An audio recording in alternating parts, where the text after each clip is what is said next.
Uh, All right. Super honored to have the legend Randy Huntington again.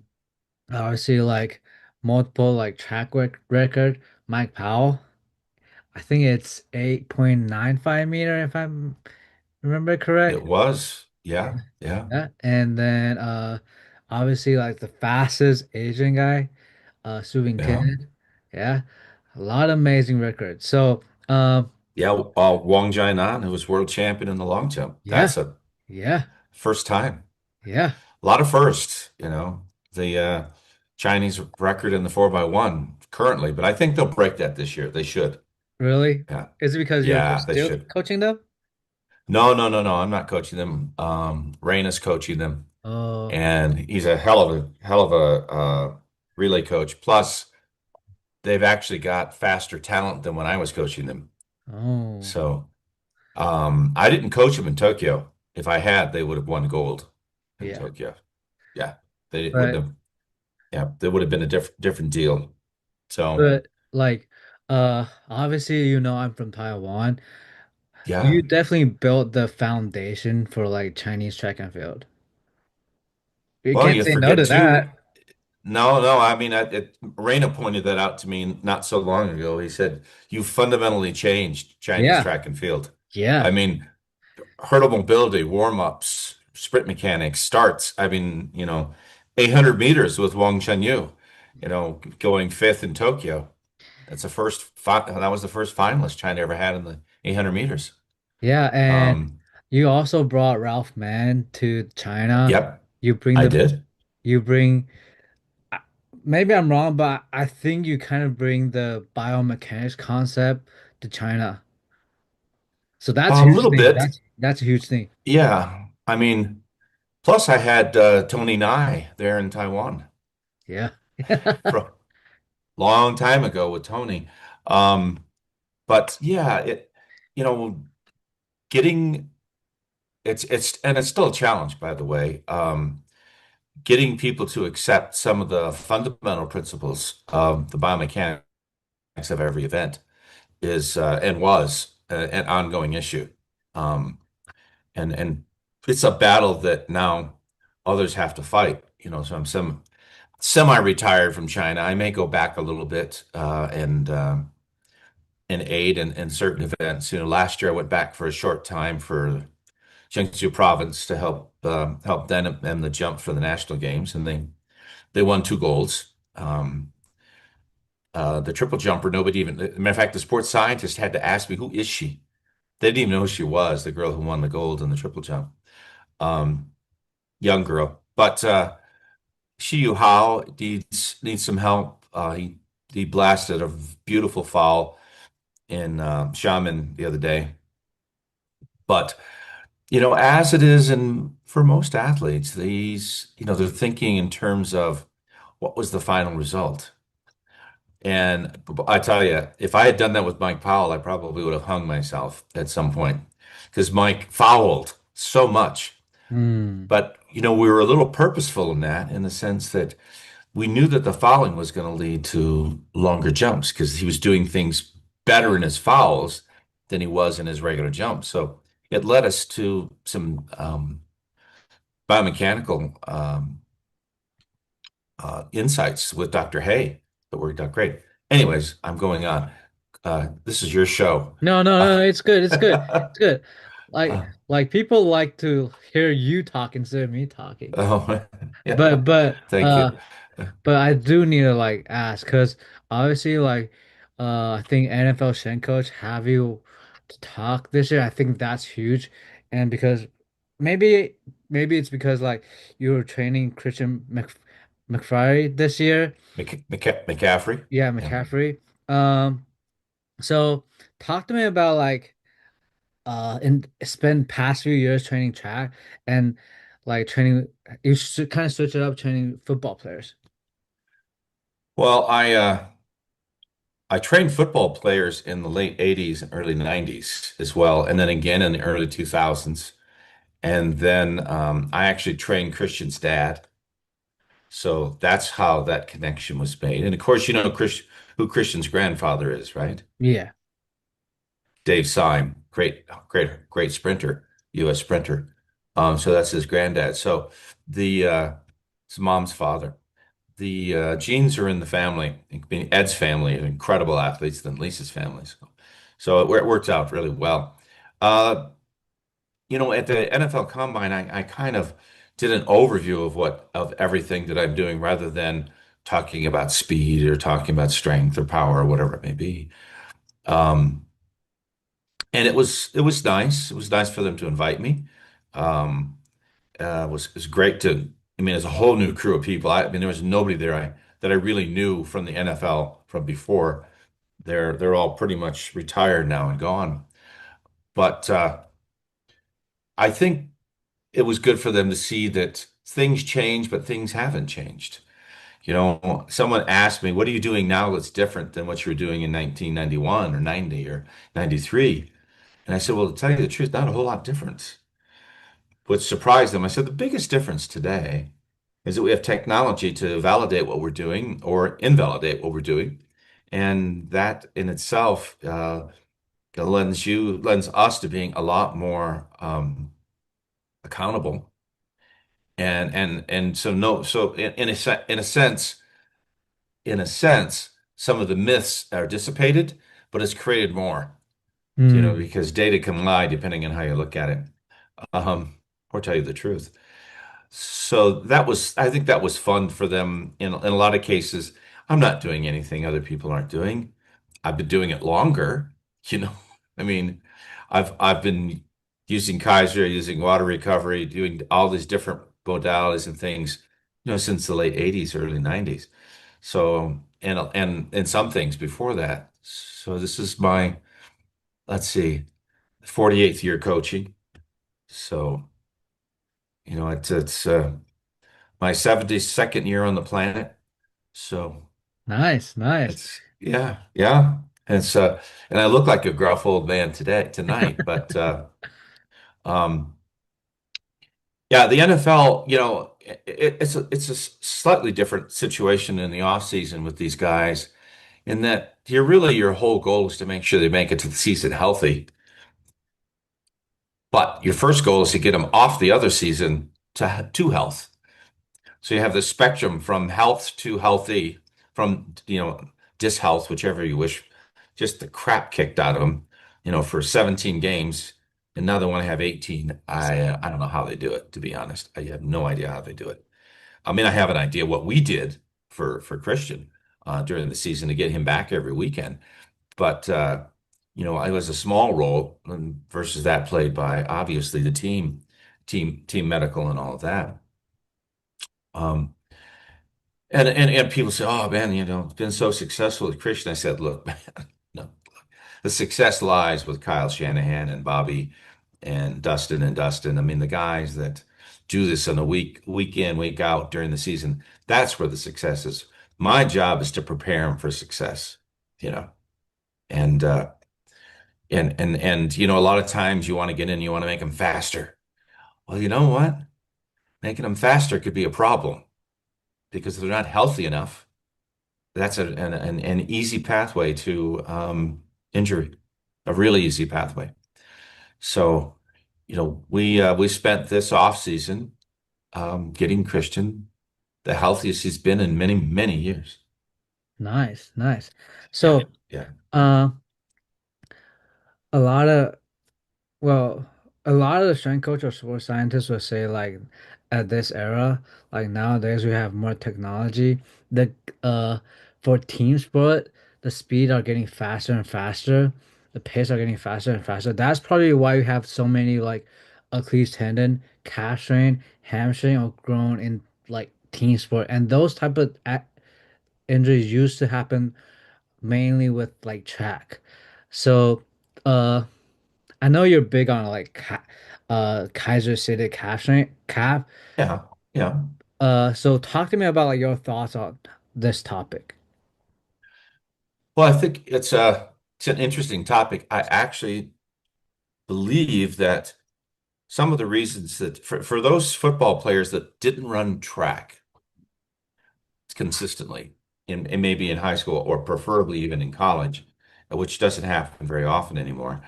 Um, then I think by training them to be more like track athletes in the off season, you're doing them a disservice and probably setting them up for injury.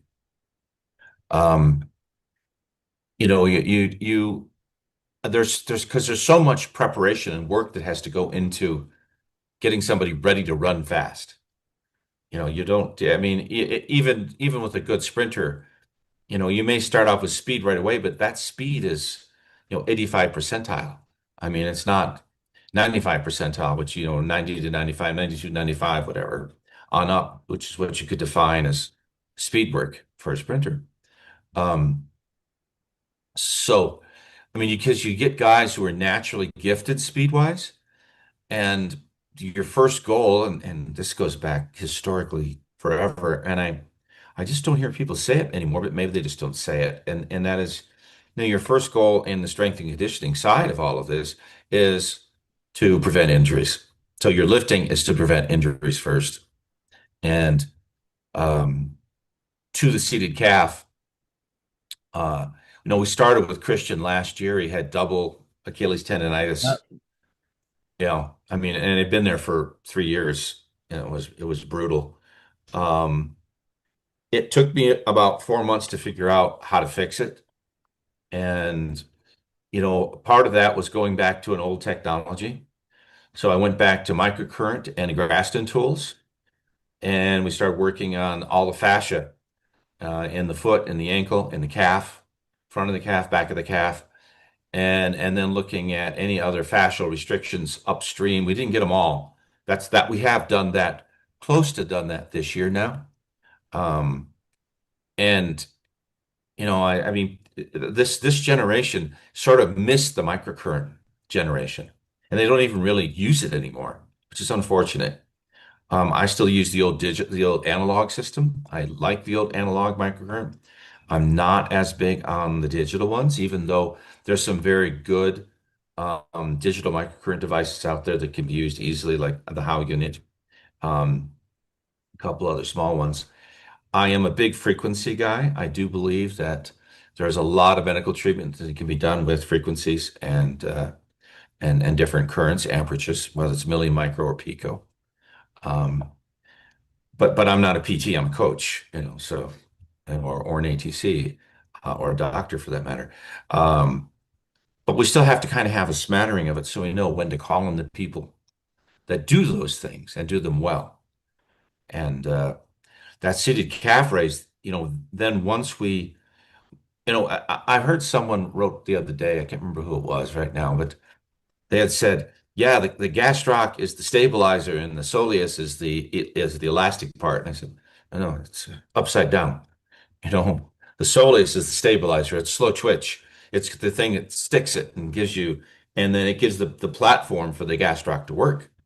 So the seated calf is a soleus. It's a platform fixer, strengthener, if you wish. Then the gastroc, you're doing that all the time, skipping, running. I mean, every time you sprint, it's a plyometric activity, and your gastrocs are having to work. So acceleration, you get a little bit more, but in that case, both gastroc and soleus are basically isometric, to a degree. Um, you get the obvious a little push at the very end, but if you follow Ralph's work, you'll understand that even with the best accelerators in the world, they really don't get to full extension in their Mhm. acceleration. Mhm. You know, so this is a lesson for people. We see a lot of football players because they have someone in front of them immediately. Uh, they'll step out, so their acceleration is killed with their first step, and instead of bringing it back, up and then back down behind them, so that they're actually pushing their center of mass forward. This is an area that I think we could just get better in every time we work with somebody. Hmm. Um, so outside City Cafes, I was listening to the podcast you did with Joel Smith. Uh-huh. You guys talk about Nordic hamstring curl. I know you kind of already mentioned like you kind of already explained your thoughts on that one, but like somehow, and not just you, like multiple like track coaches said the exact same thing, like it's training the athletes toward injury. but like somehow people are still doing it. So uh can you kind of explain like why you think it's training athletes toward injury? Well, I think, in team sports, you basically never get or rarely get to full extension. You're in and you're never at the kind of speed or velocities we're working at either. Um, I don't know what it is on the basketball court for your max velocity, but in football, it's pretty rare to see somebody over 22 miles an hour, and that's a female for us. You know, that's a guy football player, but it's a female sprinter. So, it's just a different world. Um, so because of that, I think the knee is actually in a bent position a good majority of the time because they're accelerating so much, which is different than what we are because we actually get into in our attack to the ground. It's uh, a lot more extension of the knee and extension of the hip. Uh, Um, the other thing I think is that it's very likely that, like, let's say in soccer, um, basketball, not as much so more in the States, but maybe still, people just are playing way too much and not training.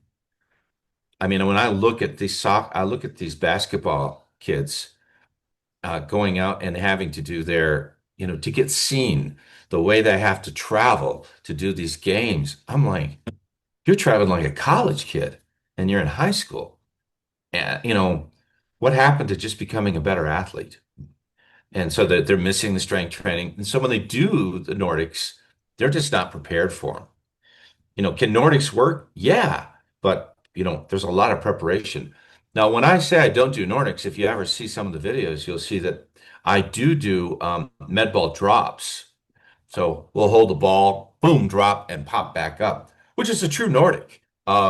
But it's not slow, do this, do that. I mean, I'm trying to look at tissue deformation, fascial deformation that increases any kind of potential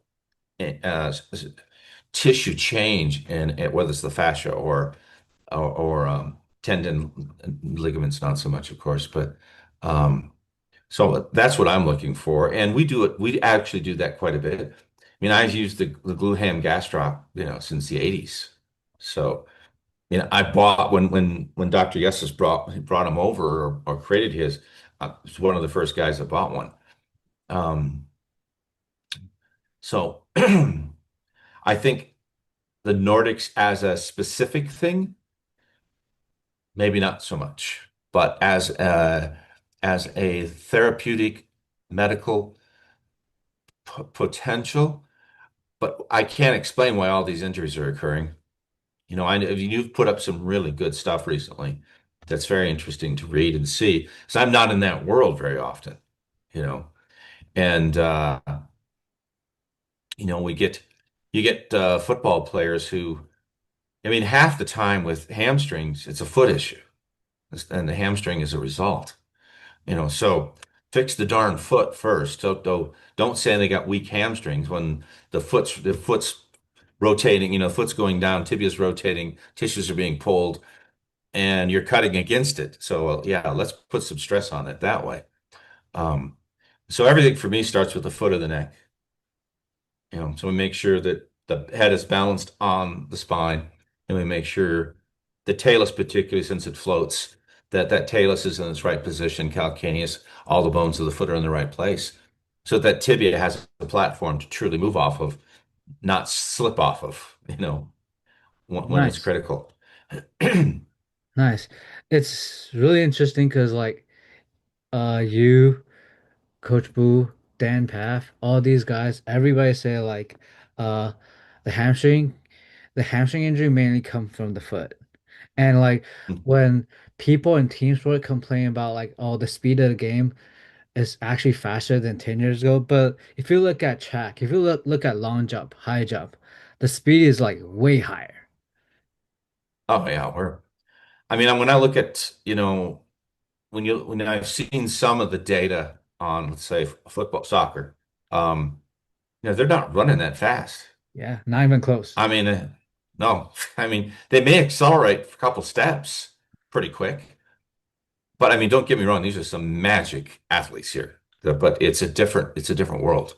Yeah. I mean, the fastest soccer player, probably if you turned it loose, and I think somebody tried to do this not so long ago.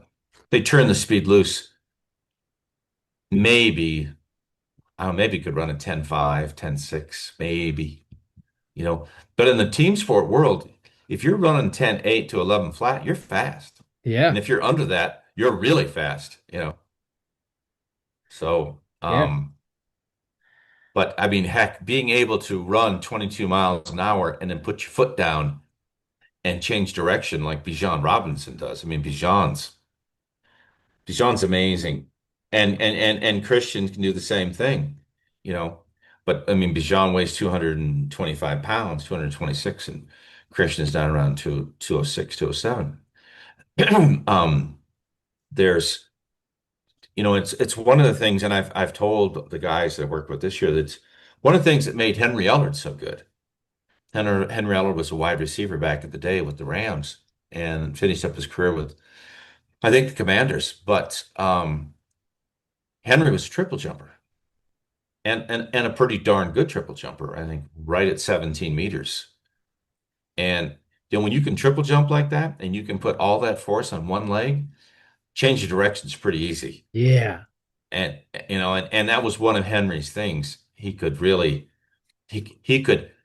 be going full speed. Jerry Rice was similar to, was this way too, but Jerry wasn't exactly blazing fast, but he could cut at his terminal speed.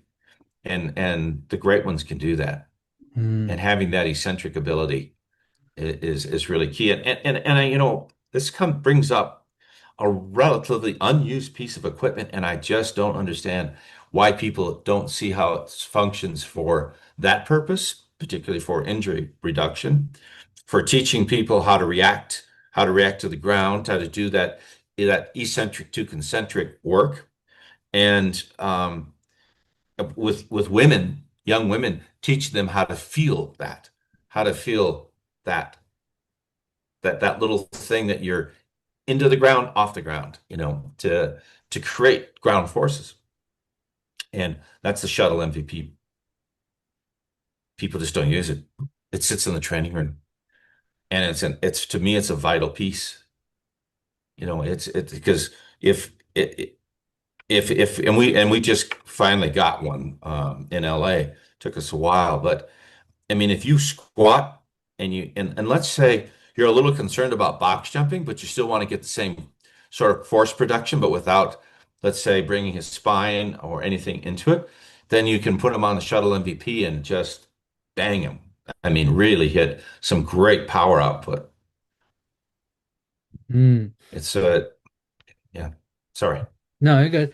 Um, yeah. What about I wanna ask you, what about groin strain? Like, I mean, people been using adductor squeeze or test their adductor strength to prevent groin strain, but like it's still happening.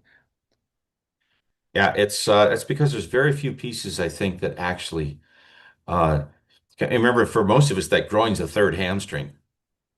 So it's happening in sprinting and then that cut.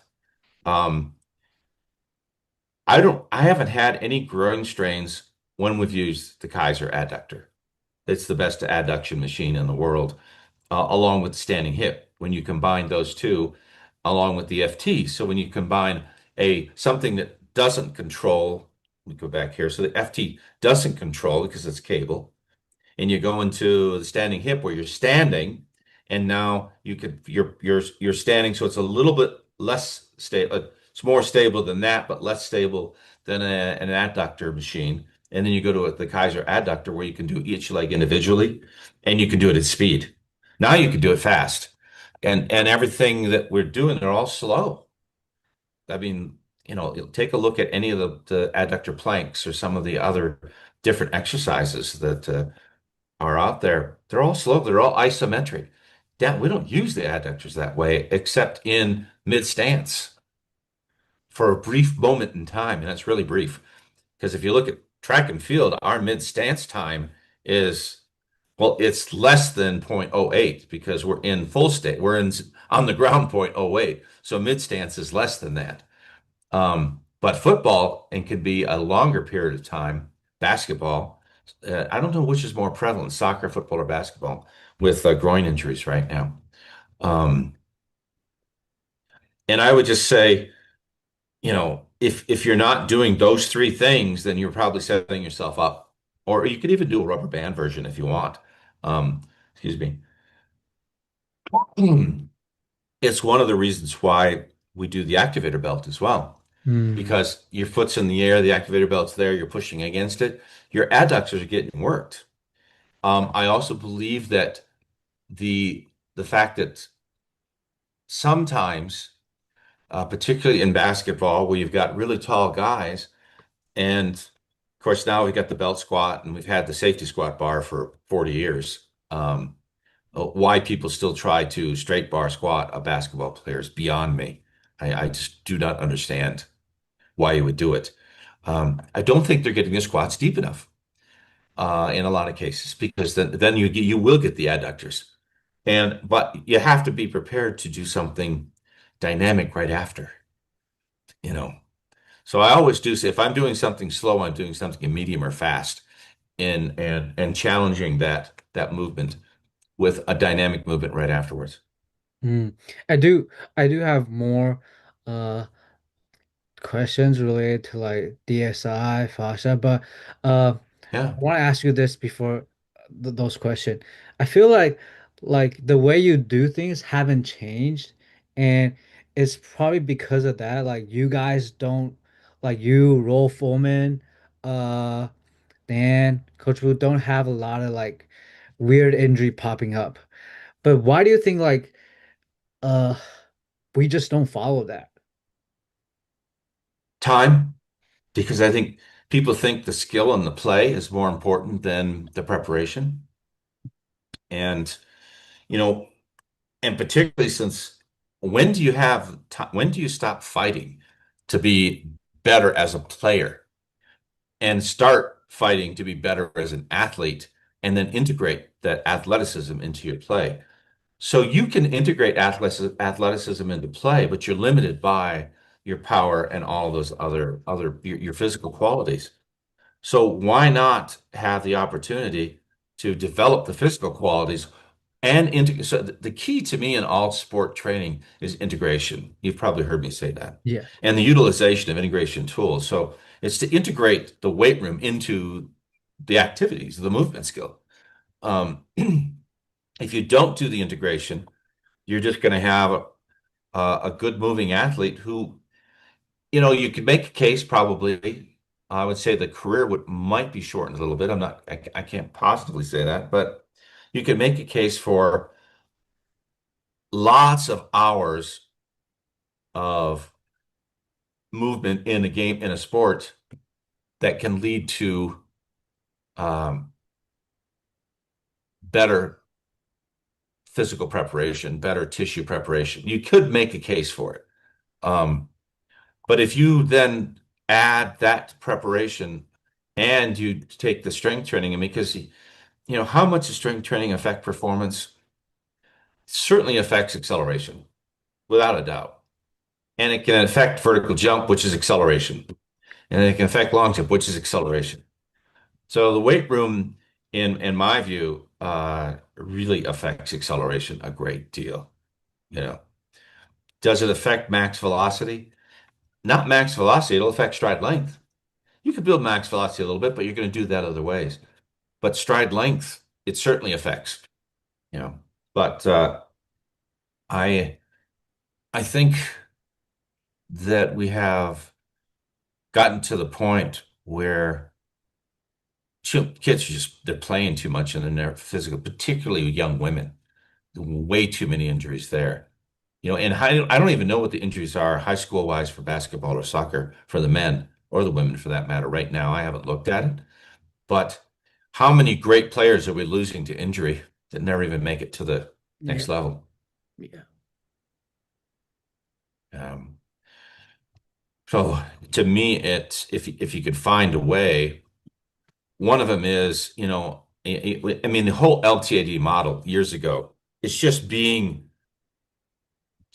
bastardized today for sure. Because the original intent of the LTAD model, one of the main intents was let's not impose elite athlete training methods and competition schedules on children. Let's not do that, okay? And yet, exactly what are they doing? Just exactly that. Yeah. Their bodies aren't ready. They're just not ready to. Um, I I have let's see. Um, the Yeah, there's a lot we could do to, I think, help our young athletes get better. Now, when you see like it's fun to watch in China because in China basically everybody did like three or four same lifts. They did these, they did half squats, um, they did cleans. That's kind of it. I mean, I was like, lift and get out of there. Um, and that lent itself to a lot of really good elastic abilities, believe it or not, in all their training. I mean, it's exceptional. I mean, you can learn from the Chinese system that's how that works. But then they get so many injuries, small injuries, tons of small injuries, because none of that strength training ever prepared their bodies in terms of injury reduction Hmm. So, or reduction of injury potential. Yeah. yeah. So, um, this is interesting because I think I was listening to your podcast with same Joel Smith like years ago, Hmm. and back then I was like, I had a lot of hamstring injury, and I started like I listened to I heard about the dynamic isometric strength, and I started implement DIS. that, Yeah. yep, to my training, and then hamstring injury just disappear. Yeah. And do you think like that could probably be also the case for like the calf strain right now? Yeah. The calf strains are interesting. I think the calf strains are two things. We talked about the foot, but the problem is you don't want to control the foot. You want to strengthen the foot because this actually is a good thing. It's not a bad thing. But if you don't have the tissue upstream, then this could be a bad thing. Um, the it, it I mean it's most likely that and fatigue. Just they're not recovering their calves. I mean it's just do you get the same number of injuries of the guys coming off the bench as the guys that are on the bench? That would be my question. you know, the guys aren't using as much, but they still come out and practice and they play. But are they getting the same number of calf injuries Probably if not. they are the sixth man or the seventh or No, eighth? no. And then that tells you that there's a great chance it's a fatigue issue, Mm, a mm. tissue fatigue issue. Yeah. So Um, so stupid question you already answered, but like doing a lot of seated calf training uh at off season could probably help that, right? yeah, I mean, everybody's heard me talk about Sue's strength and Christian's, Bijan's. I mean, tell you, these guys were not strong in the calf, in city calf. They were still great players. But when you start then changing that, now mind you, a lot of change of direction is flat foot inside of the foot. Some of it is ball of the foot, of course, depending on the athlete. I mean, that's a total athletic move. It is what it is. Whatever's right presented to you right in front of you, you're using it. Um, but I mean, they were baby weak. And that's not to put them down. It's just that that's just the case. That's what it was. I think Christian is up over 2,000 watts now. I believe he's up over 2,000 watts in a CD cap, but he was started out at 600 or 700, you know, and it makes a difference. you could see it in the way he pops off the ground and how it's changing.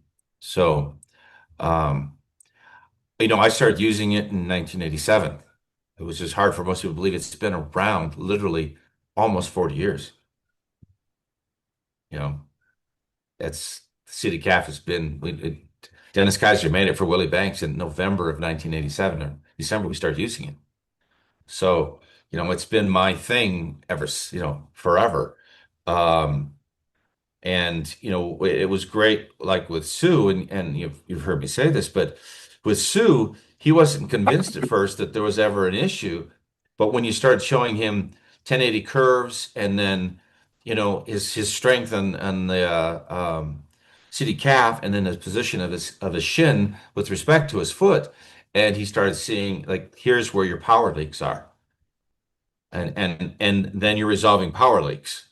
So. Um, do you have time to even do that in basketball? I mean, these guys are playing and then they're going to another league. They're going, I mean, who knows what they're doing? Um, but in basketball, so much better than it was. So much. I mean, it's night and day difference from years ago. I mean, a lot of guys years ago were lifting, you Mm, know, um, but they weren't lifting for performance necessarily. They're lifting to stay bulky enough, strong enough to beat beat up guys in the center, in the paint, and that and there's more reasons than that, but um, I think when we look at strength and conditioning today, it's so much more sophisticated than it was. But because it's sophisticated doesn't mean it's not also creating its own set of problems. I mean, you know, as you grow, as you challenge systems, as you get better at what you're doing, um, and you see the evolution, that evolution still causes problems. But you just don't know where the problem's going to pop up and can pop up in different. But when you see trends, um, I think then you have to start looking. And back to these calf injuries, I'm not going to blame the shoe companies, but I do think that there's blame to lie there because I look at the stresses the foot has to go under, and I see shoes that do not help with reducing that stress. You know, I mean, even in the football world, I'll mm, tell you, we tried out. We've probably gone through every football spike there is, cleat and soccer cleat there is, just to try to find ones that really work well. Um, and some do, and 95% don't. mm. Um, a following question related to this is like, obviously, I feel like dynamic isometric strength is a really, really great concept, but at the same time, like, I've been talking about this for years.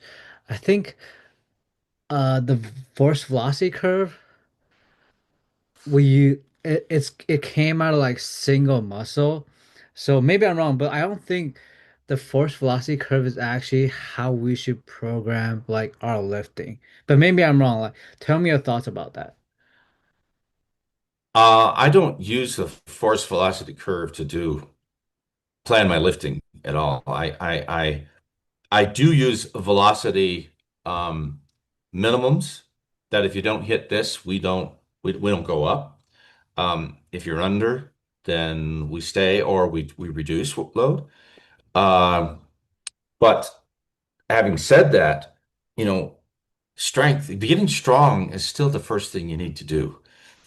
And now, you could get people who go, oh, you got to get strong, and then they go the other direction. I mean, it's like there's all these type A personalities who are just channeled into one thing. It's like, no, no, no, no. It is a situation in which a little bit of everything helps probably the most. Um, but the other thing is, I think we've gotten, and I've been guilty of this at different times, but of also doing it at different times, and that is that we got so many pieces of equipment out there right now that we can kind of get lost in programming and go, well, I'm going to program this and this and this, and then I'm going to program that and that and that. So like in GPP, I'll program a lot of different lifts. But then when I'm in very short amount of time, I'm programming very specific lifts and we're sticking them. And we're going to get better at those lifts. Um, and then we do other movement things to challenge the body and to integrate that all those movement skills into the sports skill. Mm. Um, Another question is like I I heard like talk a lot of times about fascia today, and like obviously like elasticity is a big thing in athletic population. I also heard you talk about the you mentioned about like the two mass model. So can you like share your thoughts on like two mass model compared to like the elasticity part? Well, I mean, the two mass model really only is in elite 100-meter sprinters and maybe 110 hurdler, 100-meter hurdlers, obviously 200, but I mean, in that short distance, 60 to 200. Uh, and I can't even speak to 400 because I'm not even sure that they've done the work on the 400 to absolutely uh, see how much that model is employed.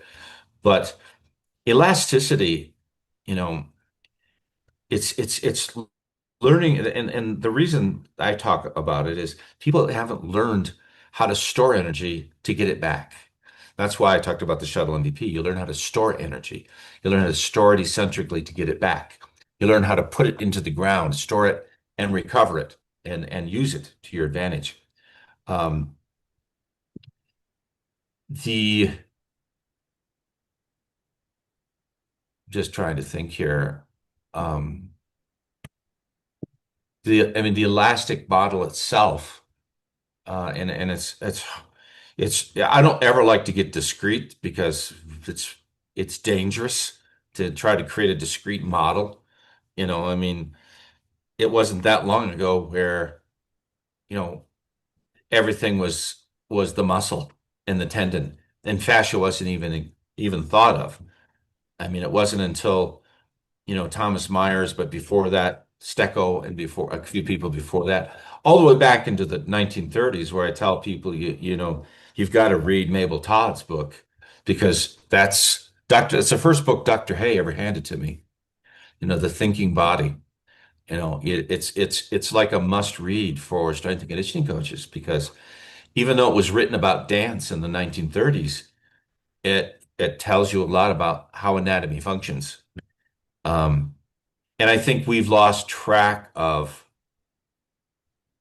how basic that needs to be, and we've really complicated it.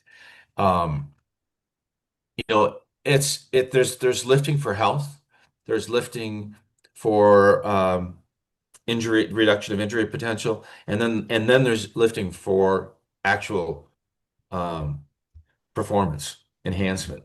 How do you? And the only people in the world that really lift for performance enhancement are weightlifters because that's what Mm. they do for a living.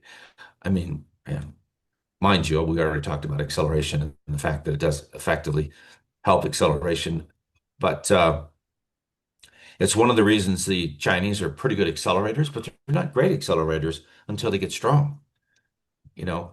And then the 1080 and the sleds and the runner and shuttle MVP and the FT, all these things those in and of themselves are integration tools because you're having to take that strength and integrate it into something faster.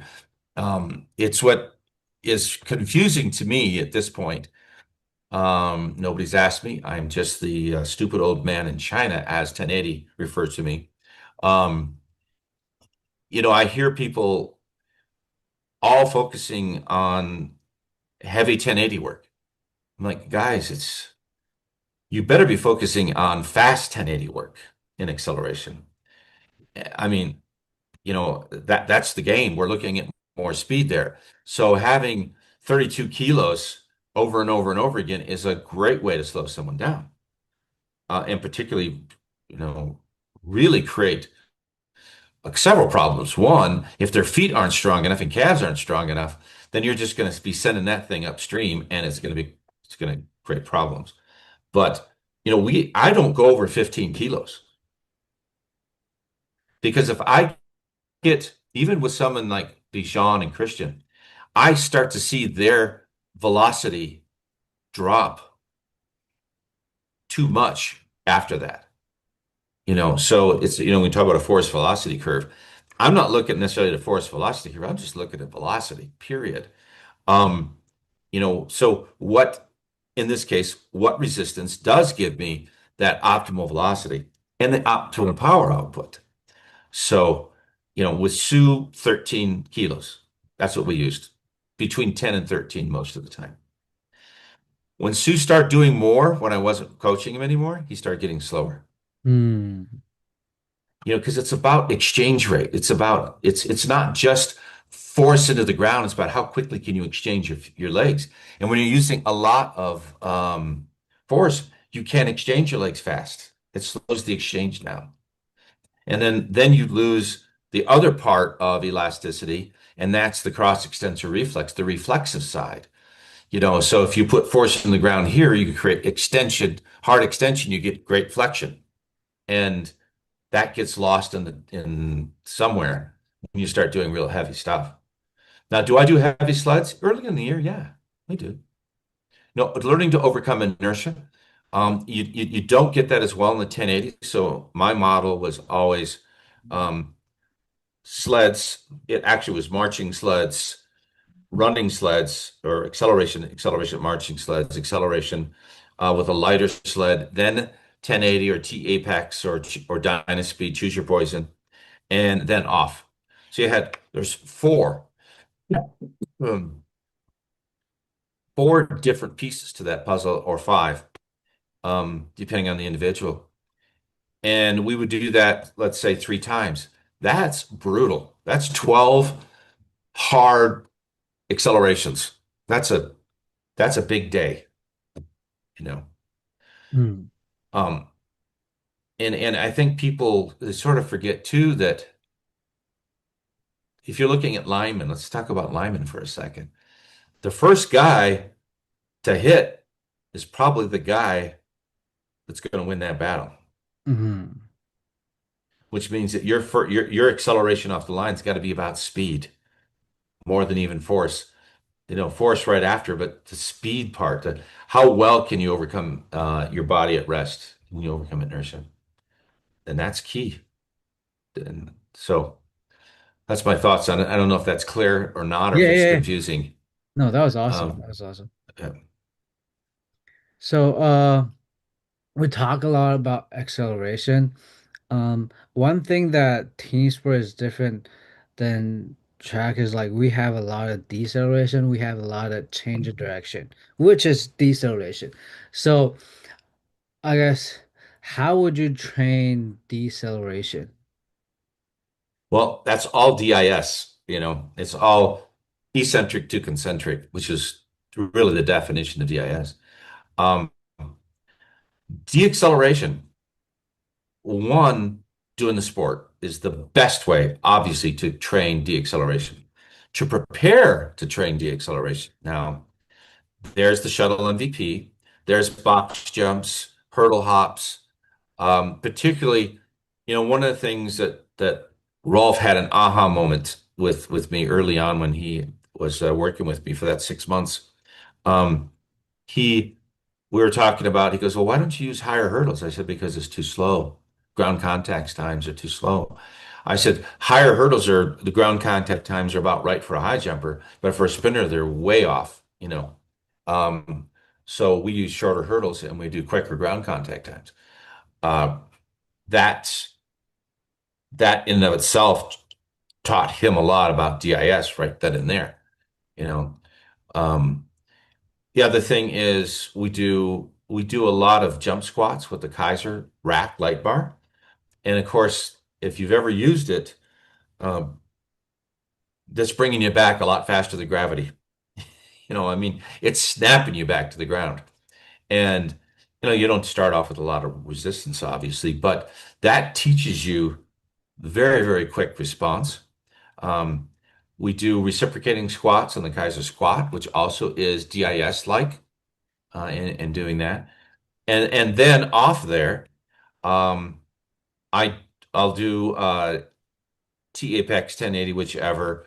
Um, I use the T Apex right now. It's just easier with the athletes just to turn a knob.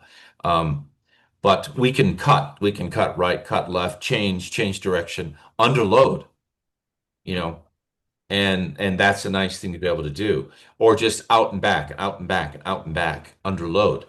Um, and then when I do I call them, 50 meters or 40 meters the hard way, where we're zigzagging the whole way. So we're learning to cut, cut, cut, cut, cut. So we don't do straight line work. We do a lot of zigzag work. We do straight line for acceleration and straight line uh, in either side for acceleration. But it's one of the reasons why I like the Nordic. Is the Nordic sled? It circles it. Ah, it's a Nordic one. God, this is so stupid. I don't remember. Anyways, the sled where the weight is suspended on it, and so the Uh, sled itself can rotate, and it works. It's by far the best sled to use in field sports, team sports. mm, Yeah. mm. Um, so how would you program uh teams where athletes plyo? You mentioned like drop jump, you mentioned uh shuttle MVP, you mentioned hurdle like low hurdle. Yeah, so what would be your progression? The progression would be um, shuttle MVP, drop squats, and then drop squats to shuttle, drop squats to hurdle hops. So repetitive. Um, Problem is, you got a 300-pound guy. You're going to have him doing box jumps. You might, but you're better off putting him on the shuttle MVP. Mm, And now he's getting what he needs without compromising himself. I don't know if you've ever done this before, but I do it every time I put someone on. You can take your hand and you can put your hand between the foot and the pad on the shuttle MVP, and it doesn't hurt your hand. They oh, can whack it as hard as they want. That's how well designed that thing is. It really dissipates forces, but still teaches you how to apply force and to react to it. So mm, that's the very first thing I show people. I said, just put my hand. I said, come on in there, hit it as hard as you want. And my hands aren't broken. They're a little bigger than they used to be, maybe. No, but no, it's a great tool that is not used, and it works really well. As I said earlier, big people, why not?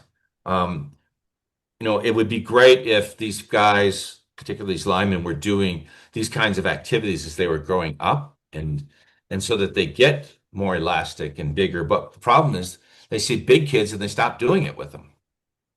And so instead of getting control of their own body, they don't have it.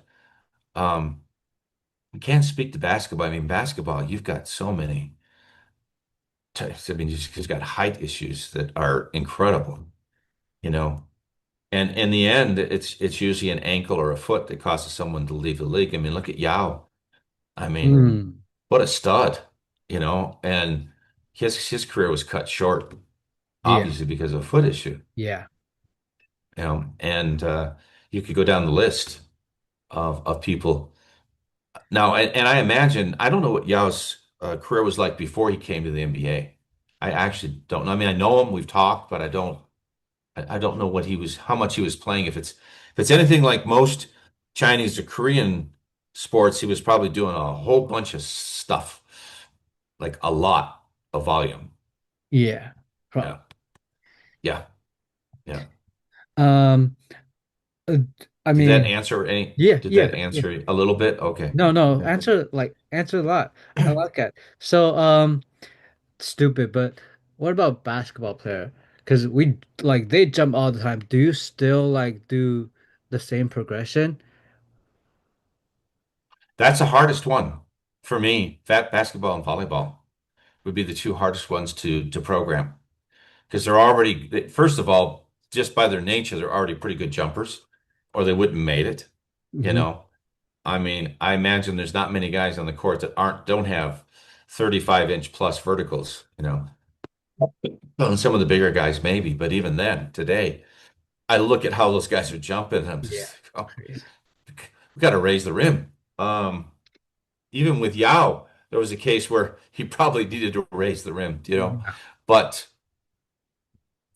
with basketball, I'm going to say that with basketball, my very first thoughts on basketball are injury reduction, injury potential, reducing it. Um, the season is so long, and the guys learn how to pace themselves. So it's not like they got 5 games and that's it and it's over. Although that's kind of what's happening right now, or 7 games, whatever it is. I don't remember right moment. But when you're playing, what is it? How many games do they play a season now? 82 if you plus, 82. and if you Yeah, go to the final, it's 100 game. it's 100 games. Yeah. I mean, it's going to take you a month just to recover from that. Yeah. You know? And baseball and hockey. I don't know what hockey's at. Baseball's at, what is baseball at? 162, I 60? believe. Yeah, yeah. Um, Amazing. Of course, baseball's standing around a lot, but you know, it's hurry up and wait is what it is in baseball. Um, I wish I could have a magic formula for in basketball, but I think that, doing enough conditioning so that they have enough ability to sustain those movement patterns even in fatigue. Um, I guess it would be interesting to see for me if I had to sit down with it, how many minutes is each player playing? And what are some of their physical qualities that they've been tested? Like, how do you test fatigue? You know, good luck on that one. Um, Gee, I want to fatigue you today. Oh, yeah, but I don't want to hurt you. But I do need to know how you fatigue. So what's your fatigue mechanism? And with them, I mean, good gosh, diet, uh, the whole metabolic side, and then of course the physical. We didn't talk about the metabolic side, and then just the physical qualities, and then the training in terms of the weight room, and then you have the whole basketball training side. Um, so uh, I think the basketball strength and conditioning coaches, which are some of the best, I think, in the business, have the hardest job. Yeah, true, kind of. Yeah, I mean, yeah, it's just. It's hardest to get them to do it. Now, soccer coaches may have, because those guys, as I've heard, not experienced, it's pretty hard to get them in the weight room and Hmm. do what they need to do. Uh-huh. You know, Well, that's that's exactly my, what that's the, that's basketball too. yeah, yeah. Yeah, they're tired. I mean, you're in a plane, you go into the next city. What Yeah. do? You recover them and hope that you don't hurt them. Um, I mean, how much can you do with somebody before you're breaking them down? And it's damn little, to be honest. We tend to find ourselves thinking work is training, and work's not training. We keep thinking we got to train harder, got to train more. It's work, it's work, it's work. We used to call it the Protestant work ethic. More is better. Work, work, work, work. And when you're in high school and you're a lazy butt, yeah, maybe you need to do a little of that with kids. But when you get to the level you're at and these professionals are at, that's not the formula, Mm.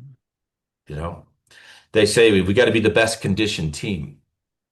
But you're playing 45 seconds. I mean, and then you rest. And I mean, how conditioned what do you have to do there?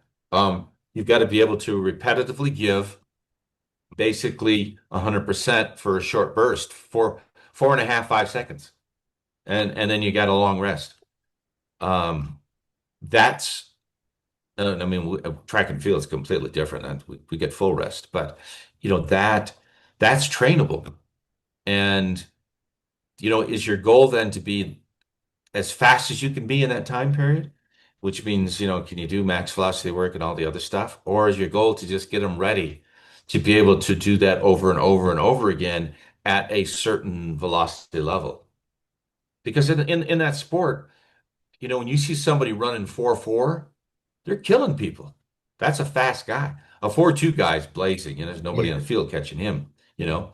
But a 4.4 guy, 4.3 high, 4.4, that's a really fast guy in professional sports still.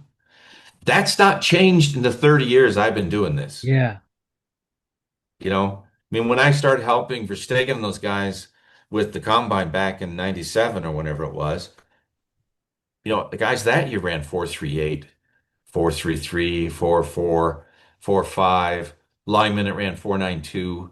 I mean, that's almost 40 years ago. I mean, yeah, almost 30. How many years ago is that now? Geez, I'm losing touch here. 20, 30, almost 30 years ago. Yeah. Damn, And is it's, that why the whole Exos like training philosophy is kind of the same that like how you do things? well, Mark's a smart guy. Mark went out and he he had, of course, his own experience and his own valuable experience, and then he went out and learned from everybody, and he created the exosystem. He did a great job with it. I mean, you can walk in, you can put almost any coach in there, and they're going to be successful. Yeah. I mean, can it be better? Oh, of course, you can individualize it even better. But heck, the fact is that the majority of it is that it's that system, and they still get fast. They get good. You know. Of course, they do get some of the studs to begin with, anyways. I Yeah. mean, they're getting the best of the best, but that's not taking it away from them. You get to get the best of the best and ruin them too. Yeah. So, um, and in my case, the combine training, I explained this at the NFL. I mean, there's two things: learn how to accelerate over 15 yards, and then learn how to open up. How to transition so that your last 7 to 8 yards you're close to max velocity mechanics. And that's how you get it done.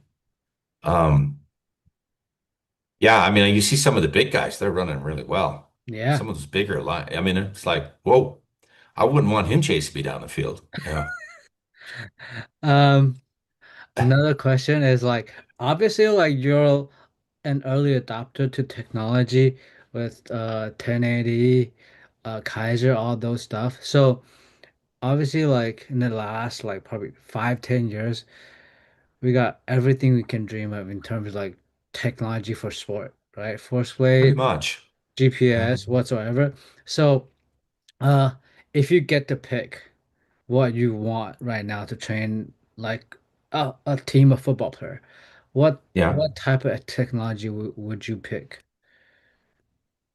Well, in the weight room, I would have a combination of some free weights and the rest would be all Kaiser Yep. because the free weight side is overcoming inertia and I mean, like that. And then it's limb movement speed, and you're going to get that better there. And then there's a host of other small pieces that I would smatter in there. Um, I would have a good sled, uh, any one of the current resisted devices. I don't do any. I'm a track coach, and I don't do a lot of assisted sprinting.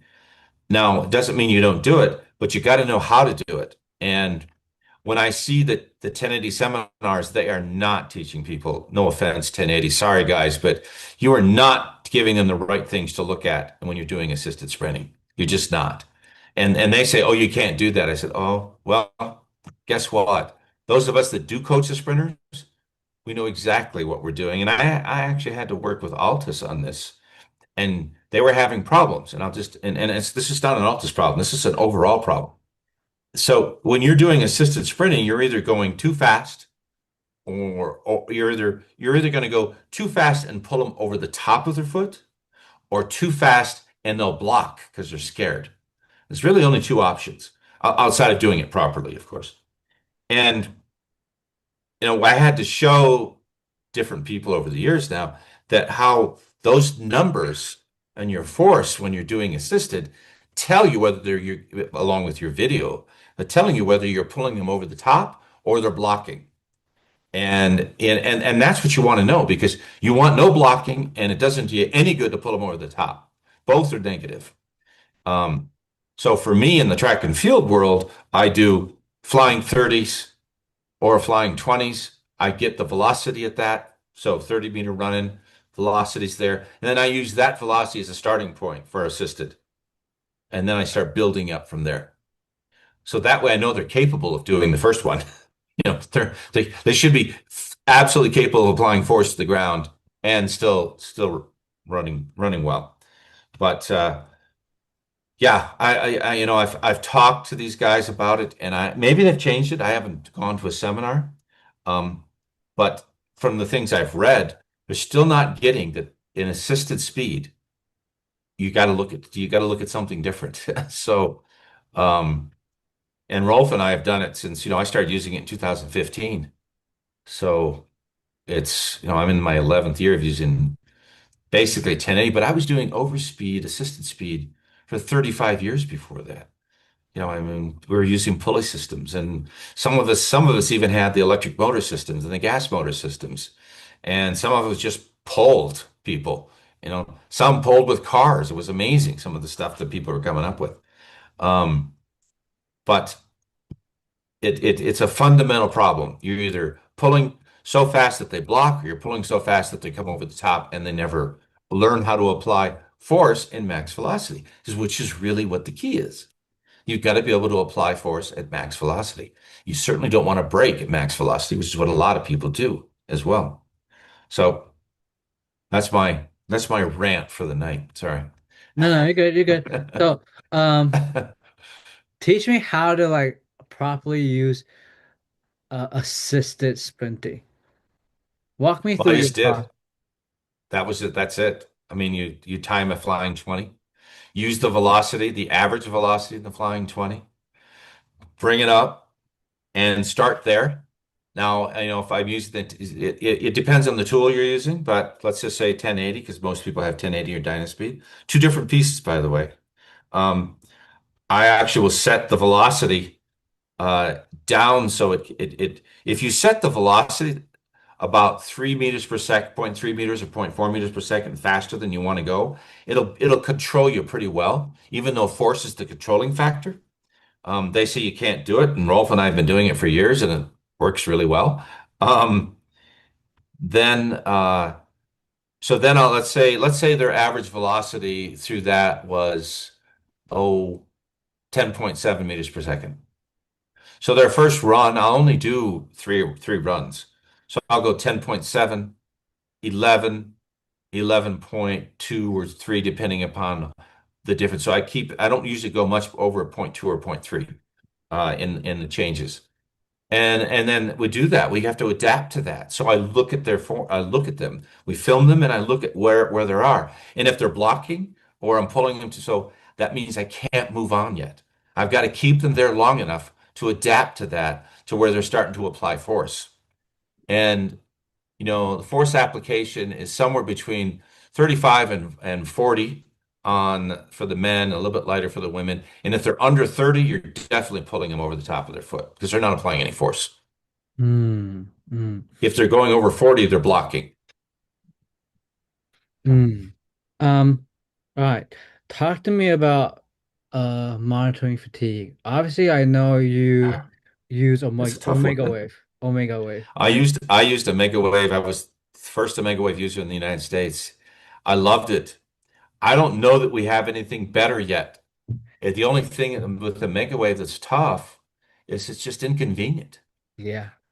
Guys just don't like putting the band on. And I've got these on. This is a French ring. This is an Aura ring, and then I'm wearing an Apple Watch, and then I have a Hoom band, and so I'm testing them on my. I wear. I mean, I've been wearing these for years, but the uh, the Hoom band I just started using last year, and it's. I mean, what do you do? I mean, HRV is can only take you so far. And that's one of the things I really liked about the original Omega Wave system is that it also let me test jumping and let me see exactly where their fatigue wasn't jumping. So I use, and Ty Saban did this, and we had a lot of talk about it back in the day. Um, I'll use the Kaiser squat, and I'll do a quick 6 rep test on them or a 4 rep test and just see what their best power output is that day. And then you can just track power output, and power output's going to be indicative of nervous system fatigue. So it's an easy one, and it's fast. It's quick to do. You know, you can What? run a lot of people through pretty quick. Yeah, why not? You know, Why not force plate?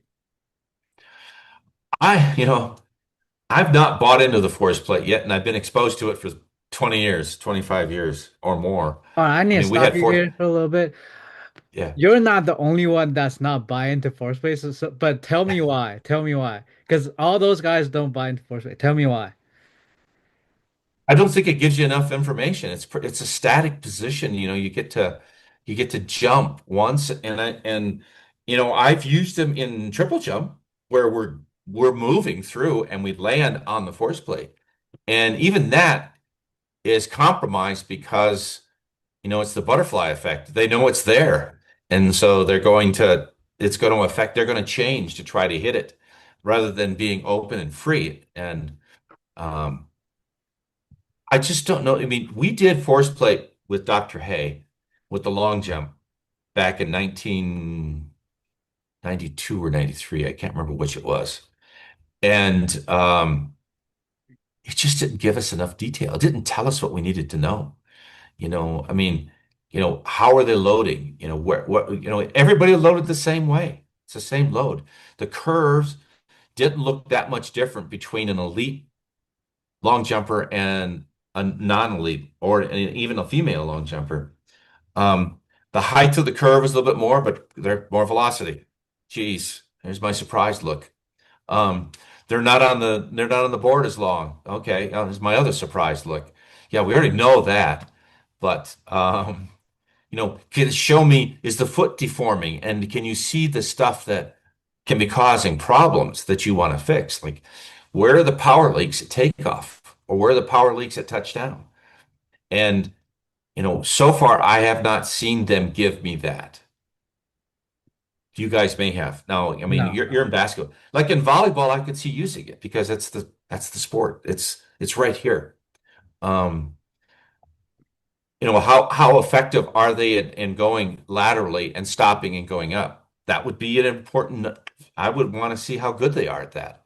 And if they weren't good at it, guess where I'd take them? They'd be over on the Shuttle MVP because that teaches them how to do that. You Yeah. know, you know, lay sideways and pop but with load. So, um, yeah, I wish I could give you a scientific reason why.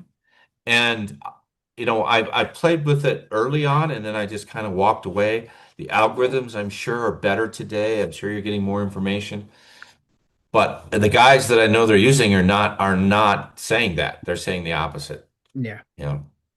Yeah, like So I mean, in the last 2 years, we've been doing that for at Louisville. We've been doing that for like every day for our basketball player, our track guy. It's just not even able to like monitor fatigue. Not even able to monitor fatigue. no, I mean it's the problem is it's so elastic in nature that fatigue doesn't even show up. Yeah, yeah.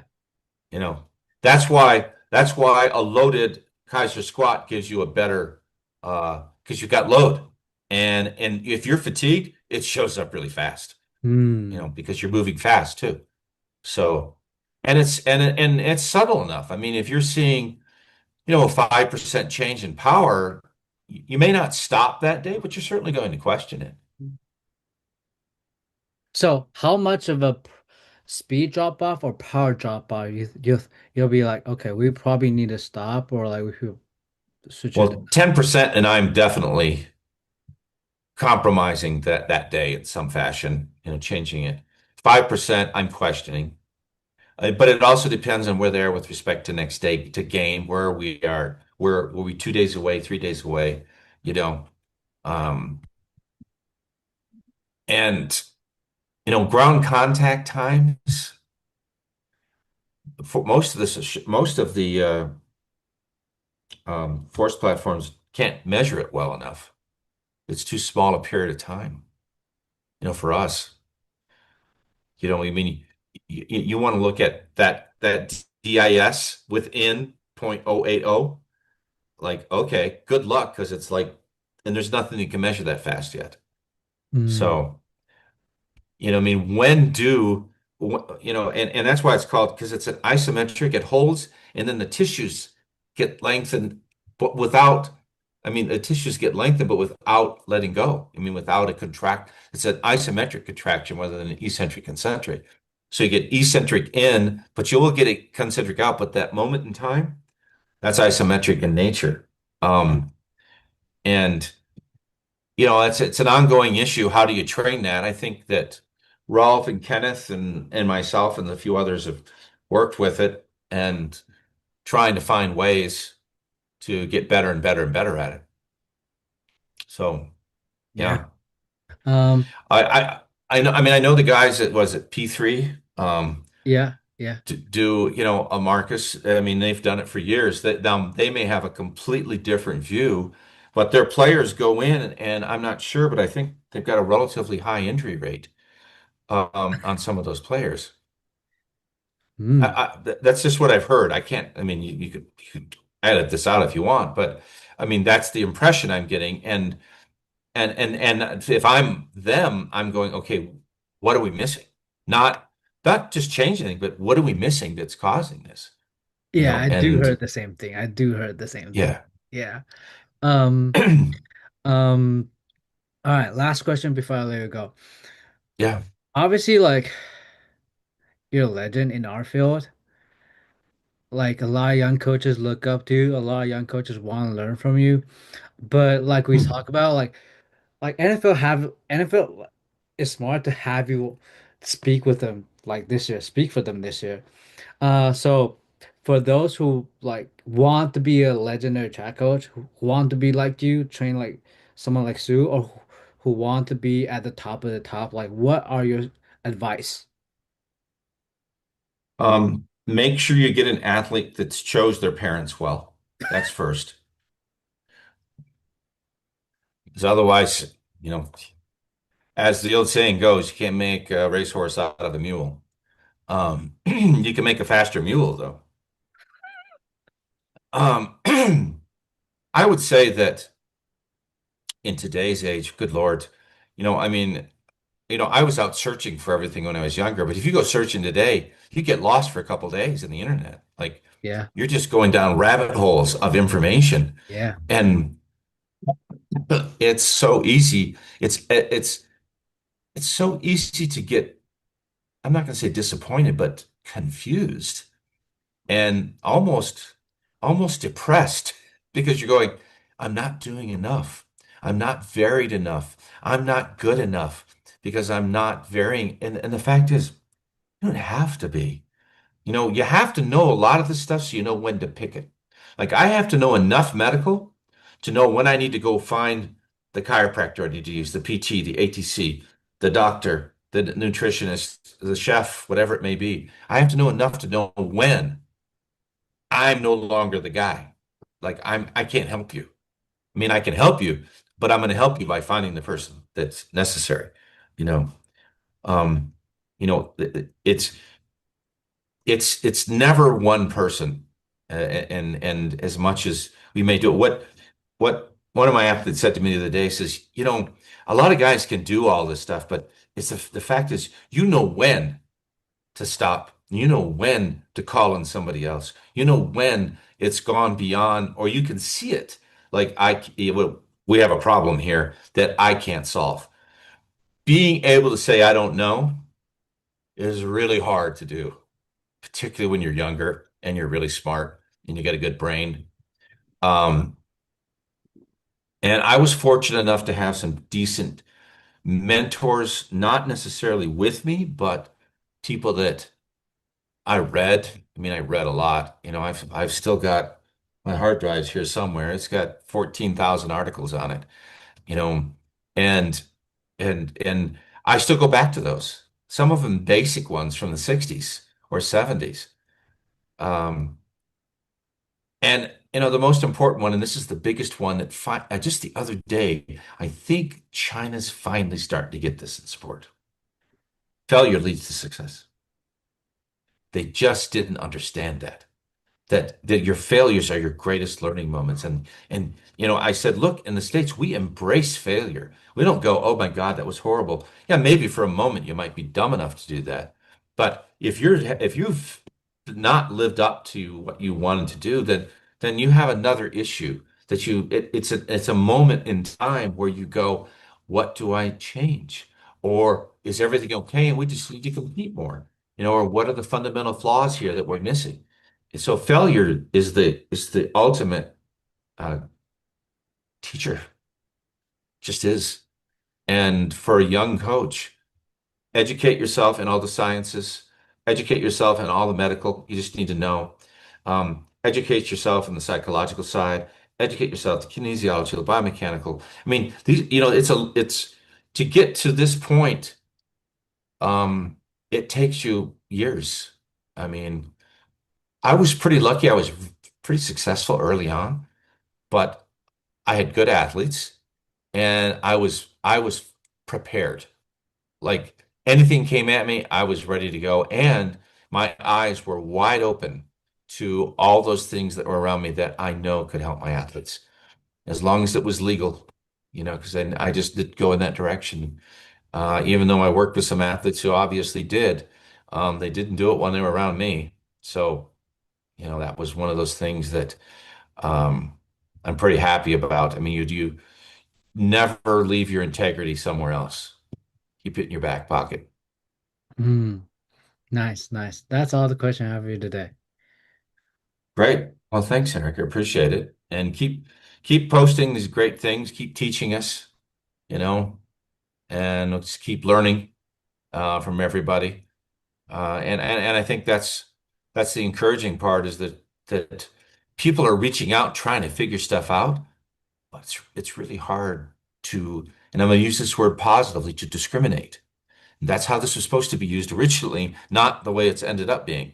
But to discriminate is to be able to look at things that don't belong in the right in there and say, oh, this is the truth here. This gets us through. Obviously, the word's been used completely wrong because that's the untruth. But um, yeah, to learn to have enough knowledge to be able to look at something and go, that's not right. Or my athlete doesn't need that. Team sports is harder because you're training them as a group. How do you Hmm. individualize group sessions? I take my hat off to those guys that do that. I'm lucky to be able to deal with, 3 to 4 athletes, and that's it. I mean, you're probably one of the smartest ever. Nah, there's guys, a lot of guys a lot smarter than me. I may put it together differently. I mean, I imagine if you put Dan and Boo and I in the same room, we'd probably be pretty close, and Lauren and Yeah. Raina. And Yeah. I mean, Raina's one of my students essentially, and you look at the stuff that we've done. Um, it wasn't all that long ago where he keeps this in his little folder. He pulls out the notes that he made on my talking in 1989 Damn. when he was a senior in high school. And he reads them to me, and I go, "Did I say that then?" He goes, "Dude, you were way ahead of everybody." I Yeah. mean, Yeah. you were just talking differently than Yeah. other people were. Yeah. But so was Dan, and so was Lauren, and so was Boo, and the other. I wasn't. The hard part is I wasn't around those guys. They were over there, and I was over here by myself. So and the other thing I think it's important too, and I know you need to go, and that is No, no, you're good. You're I good. was I wasn't an athlete. Oh yeah. I never competed. I mean, I competed some in high school a little bit, but it's what drove me into coaching. What drove me into coaching was the fact that I didn't have great coaching. And I think that if I had, I probably could have been a pretty decent athlete in my day. But this is what drives me. It drives me to help people reach their dreams. Hmm. Hmm. Man, I Doesn't matter really, what country, you yeah, know, it doesn't matter. It's irrelevant to yeah. me. Man, Yeah. I really need to meet up with you at LA. Yeah, come on down. We'll be in Studio City training. We'll be at UCLA in Studio City probably during the times we're there. So Okay. Okay. I'll when I'll I get message down you. there, yeah. So are you living down in Orange? Or are you just there for a while I'm here with for only a month because we only got one a month left. month? Yeah. Oh, you got a month. Yeah, yeah. Um, yeah, so I'll be down there. I'll drive down on the 7th, and Okay. then we start training on the 10th. So yeah, Okay. All anytime. right. Thank you, Coach. Sure Man, enough. All right. I learned a lot from you. Thank you. Well, thank you for having me, and I appreciate it. All right. Even though I'm all greffed up here No, you're tonight. good. You're a legend. All right. You take care of yourself All right. now. You too. Bye. Okay. Take care. Bye bye.